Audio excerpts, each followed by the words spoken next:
والعاقبة للمتقين والصلاة والسلام على من كان نبيا وآدم بين الماء والطين وعلى آله وأصحابه أجمعين أما بعد فأعوذ بالله من الشيطان الرجيم بسم الله الرحمن الرحيم كل نفس ذائقة الموت آمنت بالله صدق الله العظيم وصدق رسوله النبي الكريم ونحن على ذلك لمن الشاهدين والشاكرين والحمد لله رب العالمين۔ بعد توحید کے متوالو، شمع نبوت کے پروانو، غوث و خواجہ و رضا کے دیوانو، آئیے کچھ عرض و معروض سے قبل انتہائی عقیدت و محبت کے ساتھ گنبد خضرا کی جانب لو لگا کر آقا نامدار، مدینے کے تاجدار، ہم غریبوں کے غمگسار سیدی ابرار و اخیار کی بارگاہ بے کس پناہ میں عقیدت و محبت کے ساتھ درود پاک پیش کرے اور بلند آواز سے پڑھے اللہم صلی علی سیدنا و مولانا محمد بارک وسلم صلاۃ و سلاما علیک یا رسول اللہ صلی اللہ تعالی علیہ وسلم۔ اعلی حضرت عظیم البرکت مجدد دین و ملت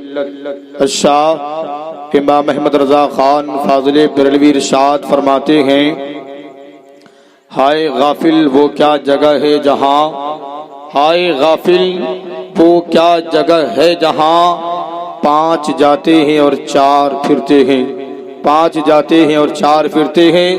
اور شاعر کہتا ہے، ہوتی ہے ابتدا عالم کی انتہا کے لیے، بنایا رب نے جسے بس وہ ہے فنا کے لیے، جاگنا ہے جاگ لے افلاک کے سائے تلے، ورنہ حشر تک سونا پڑے گا خاک کے سائے تلے۔ اور کیا بھروسہ ہے زندگانی کا، کیا بھروسہ ہے زندگانی کا، آدمی بلبلا ہے پانی کا۔ حضرات محترم، آج کی اس محفل میلاد مصطفیٰ صلی اللہ علیہ وسلم میں موت کے تعلق سے کچھ لب کشائی کرنا چاہتا ہوں۔ رب کائنات جل شانہ کا احسان عظیم ہے کہ اس نے ہم تمام لوگوں کو دنیا میں بھیجا اور اپنا عرفان عطا فرمایا، اور پھر وہی رب کائنات ایک دن ہم تمام لوگوں کو اپنی بارگاہ میں بلا لے گا، یہاں سے ہم تمام لوگوں کو اپنی بارگاہ میں طلب فرما لے گا۔ اسی مفہوم کو قرآن کریم میں رب تبارک و تعالیٰ نے یوں ارشاد فرمایا ہے، کل نفس ذائقۃ الموت،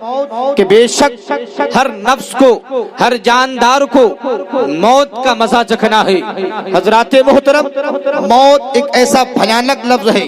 موت یہ کوئی آسان لفظ نہیں بلکہ ایک بھیانک لفظ ہے۔ موت کا لفظ سنتے ہی اچھے اچھوں کے جسم میں کپ کپی طاری ہو جاتی ہے۔ موت کا لفظ سنتے ہی بڑے بڑے پہلوانوں کا کہ جسم میں کپ کپی طاری ہو جاتی ہے۔ موت کا نام سنتے ہی بڑے بڑے مغرور و متکبر بادشاہوں کو بھی پسینہ آ جاتا ہے۔ موت کا تصور رستم زمانہ کا ہوش اڑا دیتا ہے۔ موت کا تصور اچھے اچھے طاقتوروں کے کا پتا پتا پانی کر دیتا ہے۔ حضرات محترم، لیکن یاد رکھے موت ہر حال میں آنی ہے، چاہے آپ اسے پسند کرے یا نہ پسند کرے۔ موت یہ نہیں دیکھتی کہ کس کی جوانی لٹ رہی ہے، موت یہ نہیں دیکھتی کس کا گھر اجڑ رہا ہے، موت یہ نہیں دیکھتی کس کا سہاگ اجڑ رہا ہے، موت یہ نہیں دیکھتی کہ کس کا بچہ یتیم ہو رہا ہے، موت یہ نہیں دیکھتی کہ کس کی بیوی بیوہ ہو رہی ہے، موت یہ نہیں دیکھتی کہ کس کا گھر برباد ہو رہا ہے، موت یہ نہیں دیکھتی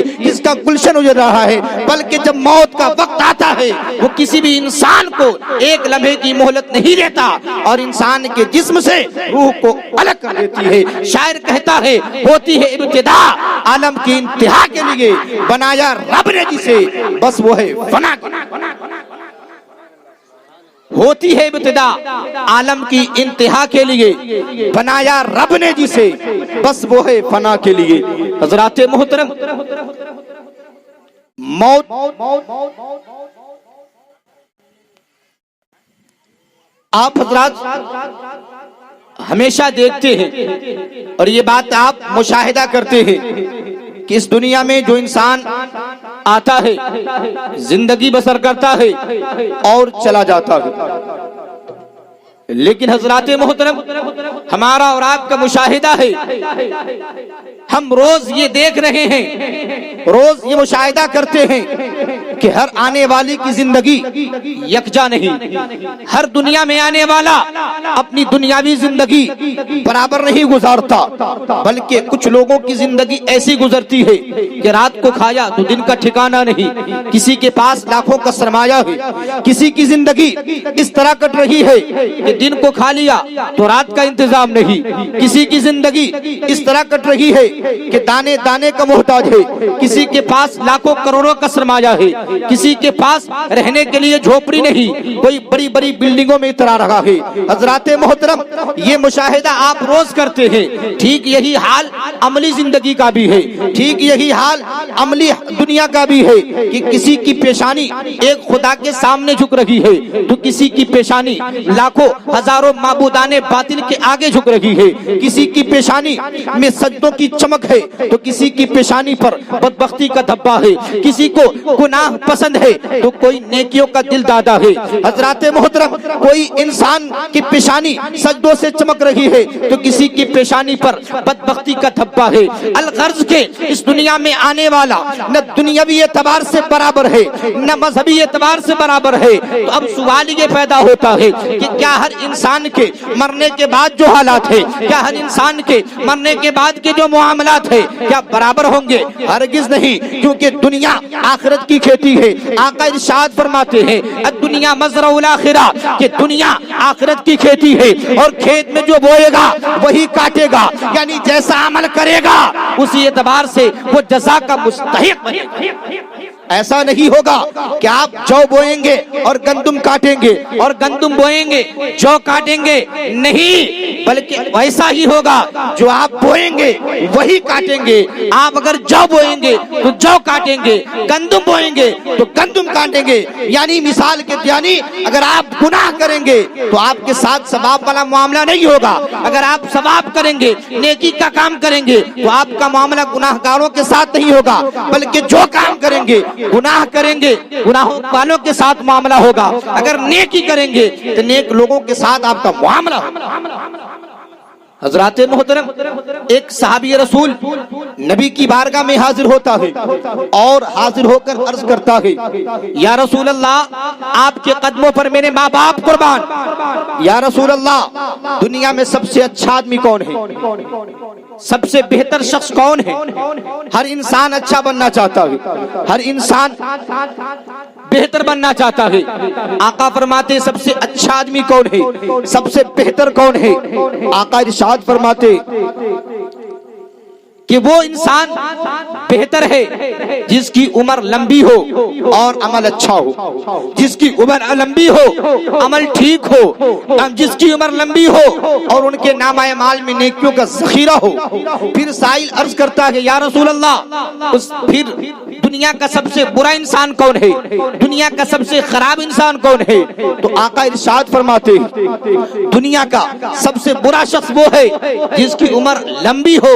اور عمل خراب ہو، جس کی عمر لمبی ہو اور عمل برا ہو۔ حضرات محترم، اس حدیث پاک سے پتا چلا کہ جو جیسا عمل کرے گا اسی اعتبار سے وہ جزا کا مستحق ہوگا، جو نیک عمل کرے گا وہ جنت کا مستحق ہوگا، اور جو خراب عمل کرے گا، جو بدی والا کام کرے گا، جو گناہوں میں ملوث رہے گا، اس کا حشر نمرود فرعون کے ساتھ ہوگا۔ وہ جو ہے بارگاہ خداوندی سے مردود و مطرود ہوگا۔ نہ دنیا میں وہ انسان کامیاب ہو سکتا ہے اور نہ میدان محشر میں اس کا ٹھکانہ جنت ہو سکتا ہے، بلکہ میدان محشر میں اس کا ٹھکانہ جہنم ہوگا۔ شاعر کہتا ہے گناہوں میں کیوں ملوث ہو، سوچو تو اے لوگو، لحد میں سرورے کونو مکا کا سامنا۔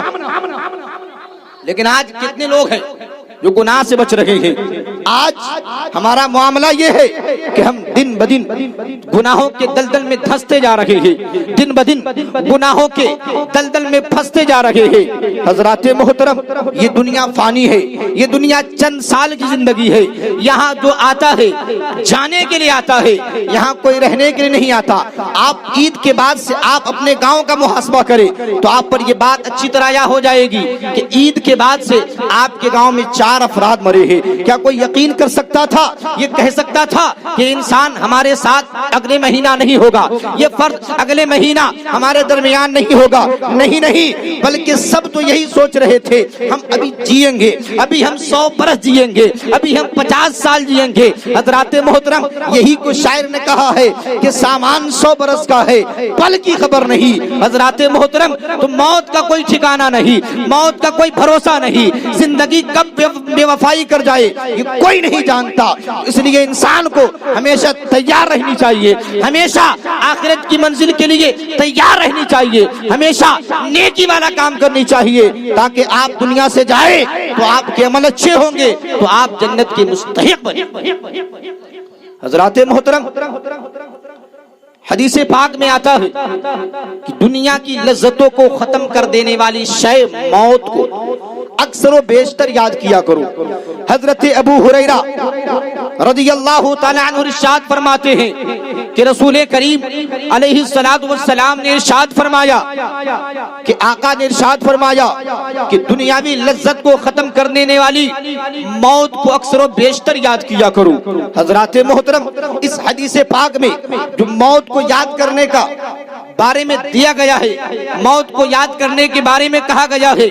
اس کا ہرگز یہ مطلب نہیں کہ موت کی دعا کرے، مرنے کی تمنا کرے، مرنے کی التجائیں کرے، نہیں نہیں، بلکہ مرنے کی دعا اور موت کی تمنا مانگنے سے آقا علیہ السلام نے منع فرمایا ہے۔ حضرت انس بن مالک رضی اللہ تعالی عنہ روایت کرتے ہیں کہ حضور تاجدار مدینہ راحت قلب و سینہ صلی اللہ علیہ وسلم نے ارشاد فرمایا کہ تم میں سے کوئی شخص ہرگز دنیاوی تکلیف یا مصیبت کی وجہ سے موت کی تمنا نہ کرے، مرنے کی دعا نہ کرے، بلکہ اگر دعا کرنا ہی ہے تو اس طرح دعا کرے: اے پروردگار، اے میرے خالق و مالک، جب تک زندگی میرے حق میں بہتر ہے، جب تک زندگی میرے لیے بہتر ہے اس وقت تک مجھے زندہ رکھ، اور جب موت بہتر ہو تو مجھے موت عطا فرما۔ یہ دعا مانگنے کا حکم دیا گیا ہے کہ جب تک زندگی میرے حق میں بہتر ہے اس وقت تک زندہ رکھ، اور جب موت بہتر ہو تو ہمیں موت عطا فرما۔ حضرات محترم، جو موت کو، لیکن آج انسان موت کو یوں ہی یاد کرتا ہے۔ موت کو یاد کرنے کا مطلب یہ نہیں ہے کہ مرنے کی تمنا کرے، بلکہ جو انسان موت کو یاد کرتا ہے وہ گناہوں سے بچنے کی کوشش کرتا ہے، جو موت کو یاد کرتا ہے وہ گناہوں سے دور رہتا ہے، جو موت کو یاد کرتا ہے وہ برے کاموں سے اجتناب کرتا ہے، جو موت کو یاد کرتا ہے وہ حرام چیزوں سے اجتناب کرتا ہے، جو موت کو یاد کرتا ہے وہ جھوٹ نہیں بولتا، جو موت کو یاد کرتا ہے وہ غیبت نہیں کرتا، جو موت کو یاد کرتا ہے وہ زنا نہیں کرتا، جو موت کو یاد کرتا ہے وہ دغا نہیں کرتا، جو موت کو یاد کرتا ہے وہ وعدہ خلافی نہیں کرتا، جو موت کو یاد کرتا ہے وہ ماں باپ کی نافرمانی نہیں کرتا، بلکہ جو موت کو یاد کرتا ہے وہ اسلام کے مطابق زندگی گزارتا ہے، جو موت کو یاد کرتا ہے اس کا دل ہر وقت خوف خدا سے لرزتا رہتا ہے، جو موت کو یاد کرتا ہے وہ حرام چیزوں سے بچتا ہے، جو موت کو یاد کرتا ہے وہ نمازوں کی پابندی کرتا ہے، جو موت کو یاد کرتا ہے وہ روزوں کی پابندی کرتا ہے، جو موت کو یاد کرتا ہے وہ صوم و صلات کی پابندی کرتا ہے، اگر مالک نصاب ہے تو وقت پر زکات ادا کرتا ہے، جو موت کو یاد کرتا ہے اگر صاحب استطاعت ہے وہ کعبۃ اللہ کا حج کرتا ہے، جو موت کو یاد کرتا ہے وہ روتا ہنستا کم اور روتا زیادہ۔ جو موت کو یاد کرتا، آقا فرماتے ہیں ایک دن آقا علیہ السلام صحابہ کرام کی جھرمل میں تشریف لائے، صحابہ کرام مسکرا رہے تھے، صحابہ کرام کے چہروں پر مسکراہٹ تھی۔ آقا نے فرمایا میں جو دیکھتا ہوں، میں جو جانتا ہوں، اگر وہ تم دیکھ لو، جان لو تو خدا کی قسم کبھی مسکرانا بھول جاؤ گے، کبھی تم مسکرانا چھوڑ دو گے۔ حضرات محترم، اس لیے کہ جو موت کو یاد کرتا ہے وہ ہمیشہ غمگین رہتا ہے، وہ ہنستا کم اور روتا زیادہ۔ حضرات محترم، جاں کنی کا وقت، جاں کنی سمجھتے ہیں؟ جاں کنی کا مطلب جان نکلنے کا وقت جو آتا ہے، اس وقت جو ہے مردوں کو تکلیف اتنی زیادہ ہوتی ہے، مردوں کو اتنی شدید تکلیف ہوتی ہے کہ حضرات محترم وہ بیان نہیں کیا جا سکتا وہ زبان سے، کیونکہ جس کے اوپر موت سکرات کی تکلیفیں ہوتی ہے بس وہی جانتا ہے کہ اسے تکلیف کیا ہو رہی ہے۔ لیکن آئیے میں آپ کو بتاتا چلوں واقعات کی روشنی میں کہ مومنوں کی روح کس طرح قبض کی جاتی ہے اور کافروں کی روح کس طرح قبض کی جاتی ہے۔ ملک الموت حضرت اسرائیل علیہ السلام اور حضرت ابراہیم علیہ السلام کے درمیان دوستانہ تھا، دونوں میں بے پناہ محبت تھی۔ جب اللہ تبارک و تعالی نے حضرت خلیل کو خلت سے نوازا تو حضرت اسرائیل علیہ السلام نے مبارکبادی پیش کرنے کے لیے حضرت ابراہیم السلام کی بارگاہ میں آتے ہیں اور مبارکبادی پیش کرتے ہیں۔ تو حضرت ابراہیم علیہ السلام نے حضرت اسرائیل علیہ السلام سے ارشاد فرمایا ملک الموت ذرا وہ اپنی صورت دکھاؤ جس میں تم کفار کی روح قبض کرتے ہو۔ یہ کون کہہ رہے ہیں؟ حضرت ابراہیم علیہ السلام کہہ رہے ہیں اے اسرائیل، اے ملک الموت ذرا مجھے وہ اپنی صورت دکھاؤ جس میں تم کفار کی روح قبض کرتے ہو۔ حضرت ملک الموت نے کہا حضور آپ اس کی تاب نہ لا سکیں گے، اسے آپ دیکھ نہ سکیں گے، آپ اس ہیبت ناک صورت کو دیکھ کر آپ برداشت نہیں کر سکتے، آپ پر غشی طاری ہو جائے گا۔ حضرت ابراہیم السلام کے کہنے پر، وہ ضد کرتے ہیں کہنے پر، اصرار کرنے پر حضرت ملک الموت نے کہا حضور ٹھیک ہے اپنا چہرہ دوسری جانب کر لیجئے۔ اس کے بعد حضرت ملک الموت نے کہا اپنا چہرہ میری جانب کیجئے۔ حضرت ابراہیم السلام کیا دیکھتے ہیں؟ ایک سیاہ انسان ہے جس کا سر آسمان تک لگا ہوا ہے، آسمان سے ٹچ کر رہا ہے، اور اس کے جسم پر انسان کے برابر بال ہے، اور ہر بال سے آگ کے شعلے نکل رہے ہیں، ہر بال سے آگ نکل رہے ہیں، آگ کی لپٹیں نکل رہی ہے۔ یہ دیکھ کر حضرت ابراہیم علیہ السلام پر غشی طاری ہو جاتا ہے، حضرت ابراہیم السلام بے ہوش ہو جاتے ہیں۔ جب ہوش میں آتے ہیں تو ملک الموت اپنی صورت میں آ چکے ہوتے ہیں۔ حضرت ابراہیم نے کہا اے ملک الموت اگر کفار کو اگر مرنے وقت کوئی اور اذیت نہ بھی ہو، کوئی اور تکلیف نہ بھی ہو تو یہ تمہاری ڈراؤنی صورت، یہ تمہاری ہیبت ناک صورت اس کے لیے کافی ہے، اس کے عذاب کے لیے کافی ہے۔ پھر حضرت ابراہیم نے کہا اے ملک الموت اب مجھے وہ صورت دکھاؤ جس میں تم مومنوں کی روح قبض کرتے ہو، جس میں تم مسلمانوں کی روح قبض کرتے ہو۔ ملک الموت نے کہا حضور آپ اپنا چہرہ دوسری جانب پھیر لیجئے۔ حضرت ابراہیم السلام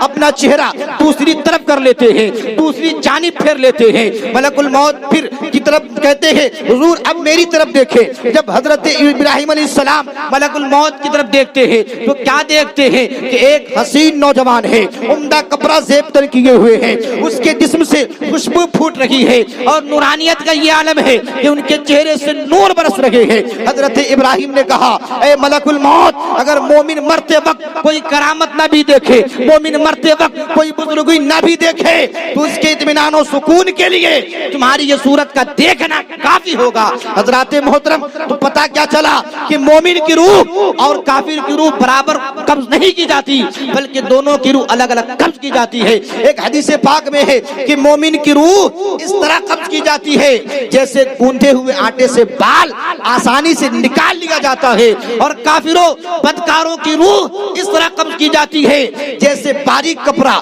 کاٹن کپڑا، سوتی کپڑا بھگو کر ببول کے درخت پر رکھ دیا جائے اور پوری قوت سے کھینچ لیا جائے جس کی وجہ سے کپڑے کا تار تار الگ ہو جائے، اس طرح کافروں کی روح قبض کی جاتی ہے۔ حضرات محترم تو آپ برائیوں سے بچے تاکہ آپ سکرات کے جو تکلیف ہے، جاگنے کے وقت جو دقتیں ہوتی ہے، جو تکالیف میت کو برداشت کرنا پڑتا ہے تاکہ یہ آپ برداشت نہ کریں۔ حضرات محترم لیکن آج کیا ہے، ہم دنیا میں ملوث ہو کر، دنیا کے ناز و نخرے میں ڈوب کر